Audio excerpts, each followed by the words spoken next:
What we gardeners need at this time of the year is a boost to our enthusiasm. And I don't reckon there's a plant that does it better than the daffodil, because once these are out in flower, then you know that spring is just around the corner. So the earlier flowering, the better. Now, this is a new variety called King Midas, and it's said to flower in early March, very much sooner than the other trumpet flower varieties like King Alfred. It's grown from virus-free stock, so it has a good disease resistance, and it will stand up well to the strong winds we get at this time of the year. We certainly do at Barnsdale. In fact, we've got a gale today. And just look at the intensity of colour of these flowers. Well, we gardeners are always having to think ahead. And if you want to grow hydrangeas for summer colour, now's the time to think about planting them.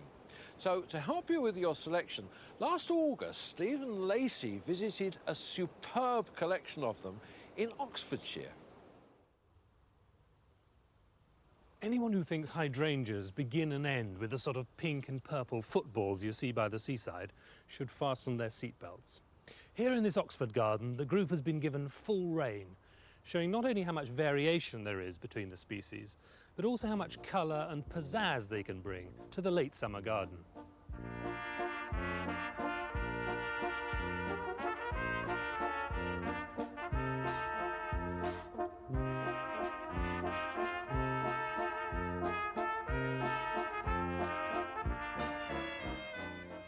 These are the most familiar hydrangeas, of course, the great clans of Hydrangea macrophylla, universally known as the lacecaps and the mopheads, both looking a little bit battered after the rain last night.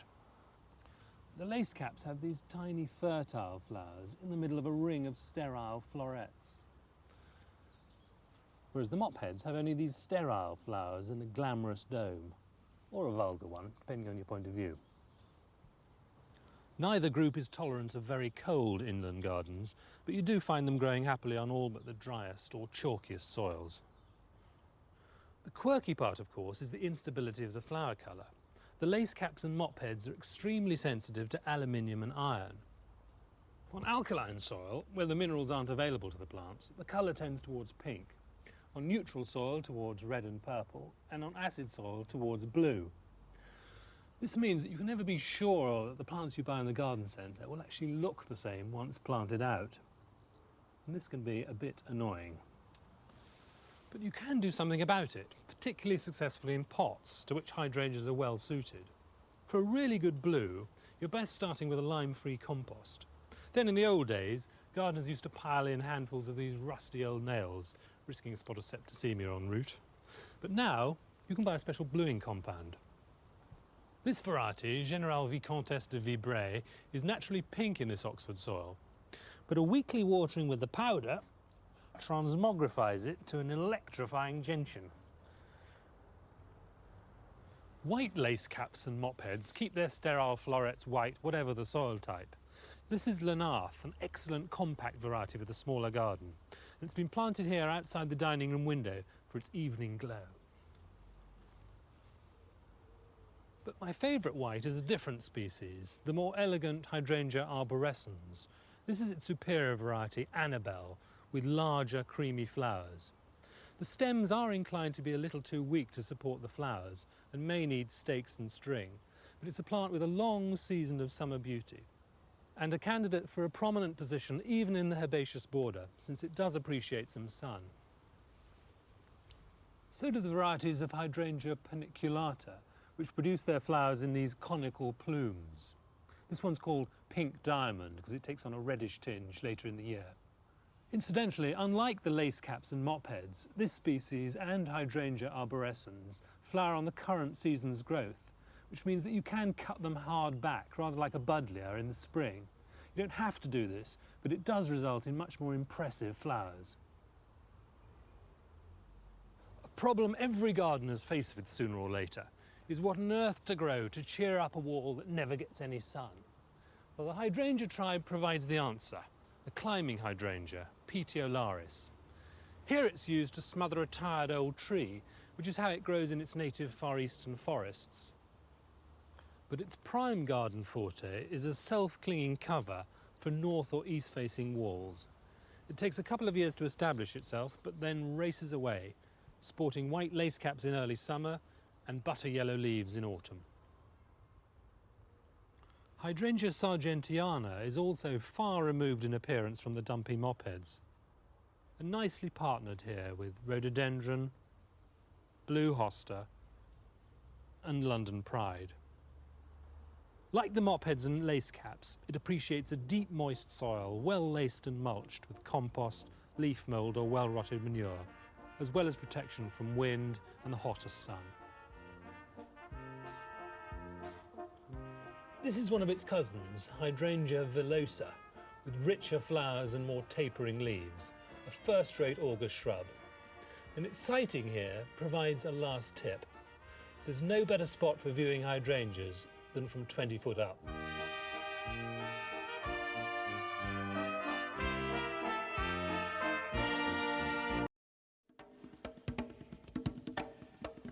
Who would have thought that here in South London you could find an exotic oasis where the careful selection of plants has made this dramatic effect?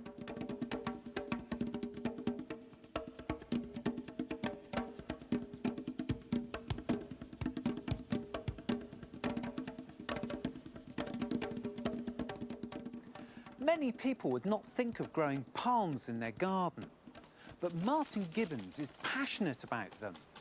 His in-depth knowledge has led him to collect and experiment with growing many different types outside.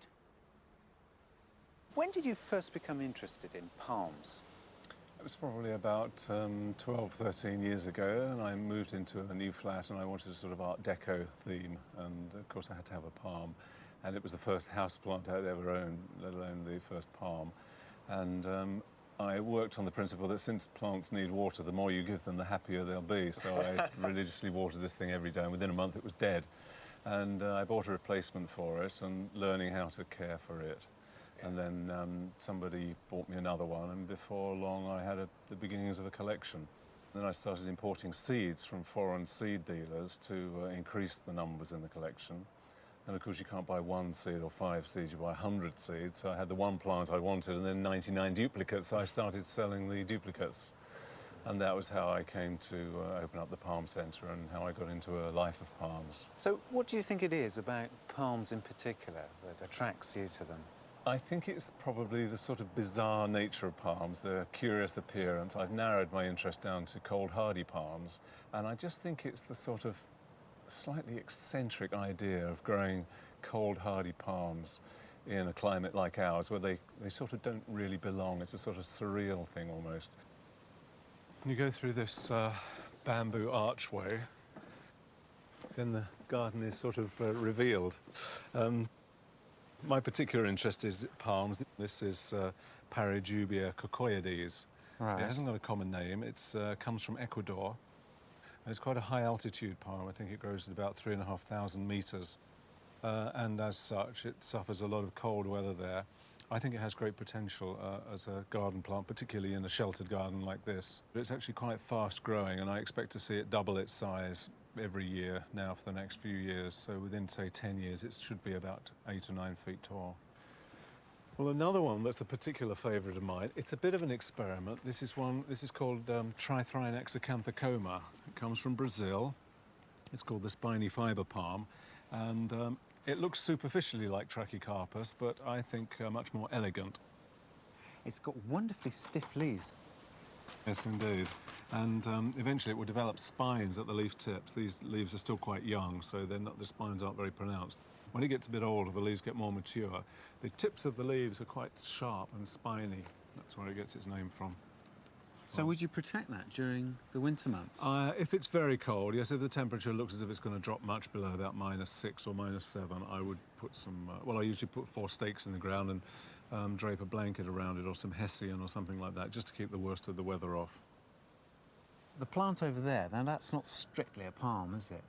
No, that's not a palm at all. Its Latin name is Cycas revoluta. Its common name is the sago palm, but it's like a sort of prehistoric plant, and it hasn't evolved much in millions of years. And its popular name is food of the dinosaurs, because they say that used to be a main item of their diet.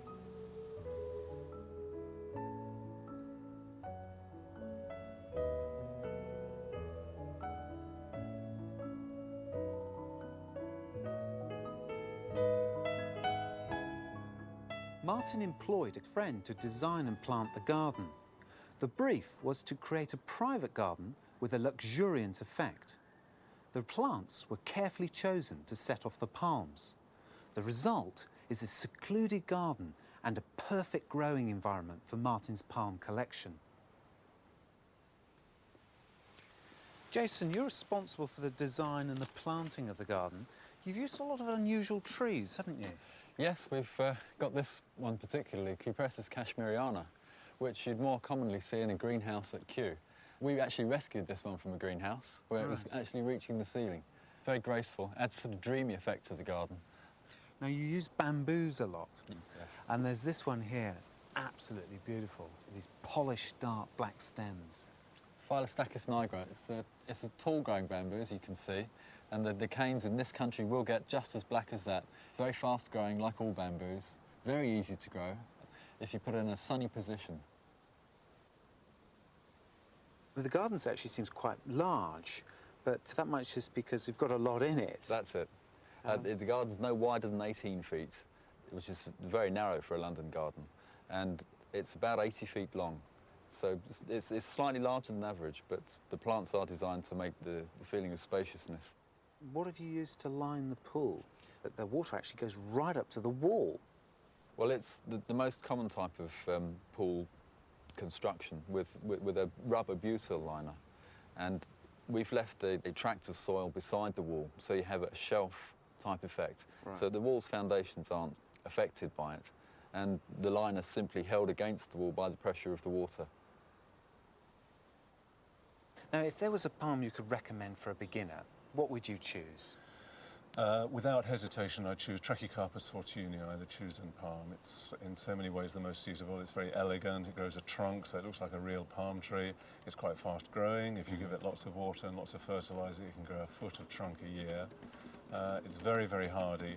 Although they're very cold tolerant, they don't like windy conditions much, and their leaves can get damaged by wind if they're planted in an exposed site. But in a sheltered garden, absolutely wonderful.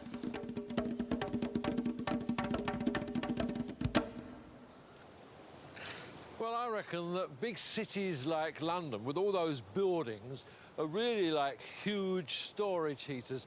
So I don't think I'd get away with all that range here at Barnsdale, where it's quite a bit colder and today very windy too.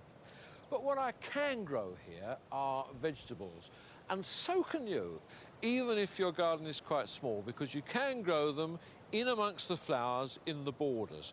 Now, what I do is to reserve a few little patches like this towards the front of the border and use those for growing the veg. Now, do bear in mind that there's going to be a lot of competition from all the plants around, so you must keep fertility really high. So the first thing to do is to put a bit of compost on. Now, this is garden compost mixed with about 2 handfuls per bucket of organic fertiliser. Just spread it out and then just lightly fork it in. You don't need to go very deeply because you don't want to damage the roots of the plants that are all around. One of the great things about this method is that there's not a lot of hard work involved. Just tap it down like this with the back of the fork. Not a lot of tools involved either, actually. All you need here really is a small border fork, a bucket and a stick. And you use the stick to make some drills to sow your vegetables, putting them about 3 inches apart for things like radishes and carrots, and about 8 or 9 inches apart for cabbage or cauliflowers. Now, I'm going to sow some carrots in here, but these are just one of a whole range of baby vegetables that I'm going to be growing. Now, you sow these very thinly in the drills like this. Now, baby vegetables are becoming very popular these days in the supermarkets, and they really are quite delicious. But don't think that baby veg are just ordinary vegetables that have been pulled young. They're not. Now, that way they would be very tender, but they wouldn't be very sweet because most of them wouldn't have had the time to develop their sugars. They're a little bit like people, really, because we all know that the young ones are not nearly as sweet as us old ones, are they? So the seed breeders have developed a special range of baby vegetables that develop their sugars very early in their lives, and they really are delicious. So if you want to grow baby vegetables, you must look for packets that have specifically got baby vegetable on them. When you've finished sowing, you just cover over like that, pat them down, stick your label in, and away they go. And that ferny foliage there will look really good in amongst the flowers. I don't care what you say, whether it's flowers or vegetables, plants will always brighten up the place, as Gay Search explains in the last of her quick and easy recipes. Does the front of your house look like this? It's dull, unwelcoming, and frankly, pretty bleak. It does? Wouldn't you rather it looked like this?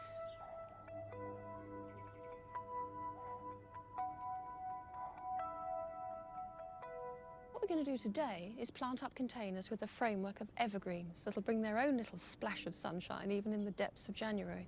And to ring the changes, winter and summer, we're going to use just a little bit of bedding. It won't take more than 3 hours start to finish, and this is what you need.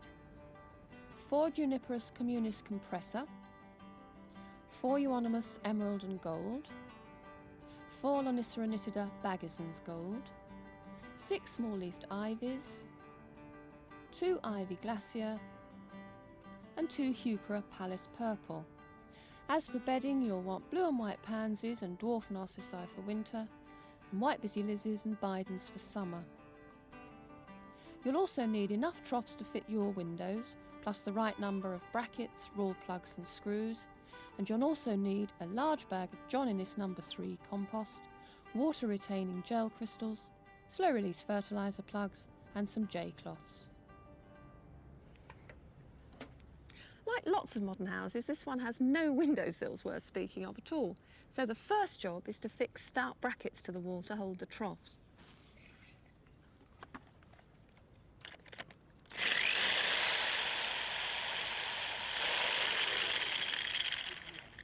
This should take about an hour.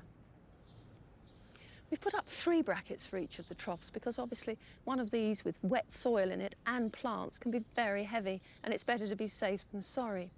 And weight was certainly one factor in the choice of these plastic troughs. They are the lightest thing around, they're very low maintenance, they'll last you for years, and of course they're cheap. Now, I've pushed out the drainage holes in the bottom because obviously we want the compost to be free draining. But the last thing you want, particularly up there, is composty water washing down your walls. So I'm going to put a strip of J-cloth in the bottom of each one, and that'll let the water out but keep the compost in. Since we've got permanent planting in here, I'm using a soil-based compost, a John Innes No. 3, and the only thing I've added are water-retaining crystals which hold many times their own volume in water, and they just stop the compost drying out too quickly.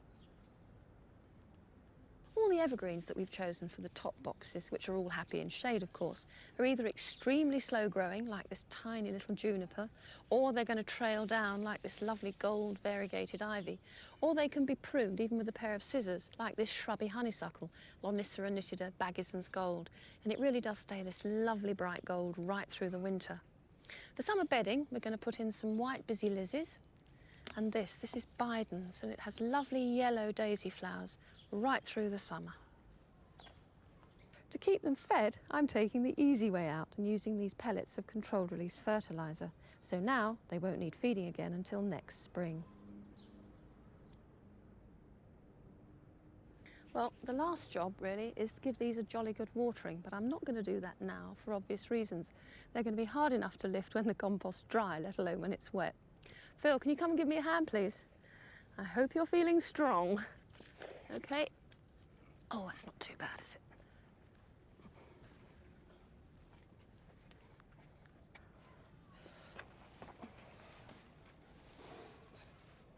Got it?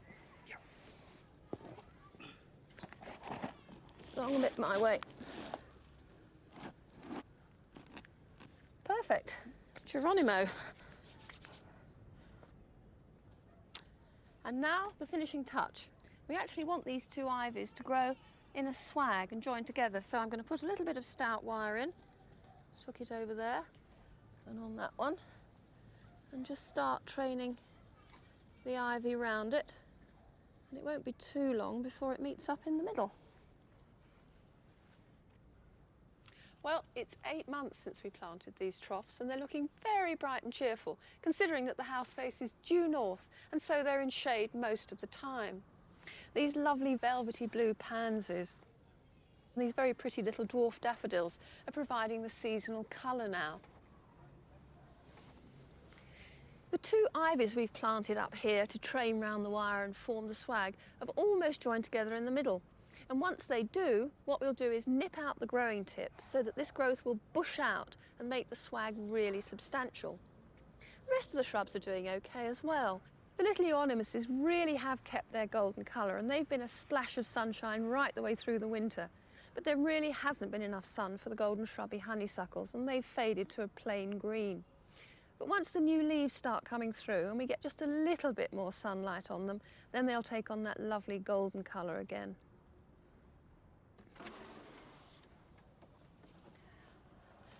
Well, I don't know about you, but I think the front of the house looks so much more cheerful now, and certainly so much more welcoming, that the 3 hours it took us to put up the troughs and plant them was time very well spent. Have a good weekend. Goodbye. Tony Kirkham learns that there's no place like home, whilst John Hamilton is still reaching for the skies. In The Trees That Made Britain at 11. Next, though, Gay Search lays down the lawn in First Time Garden.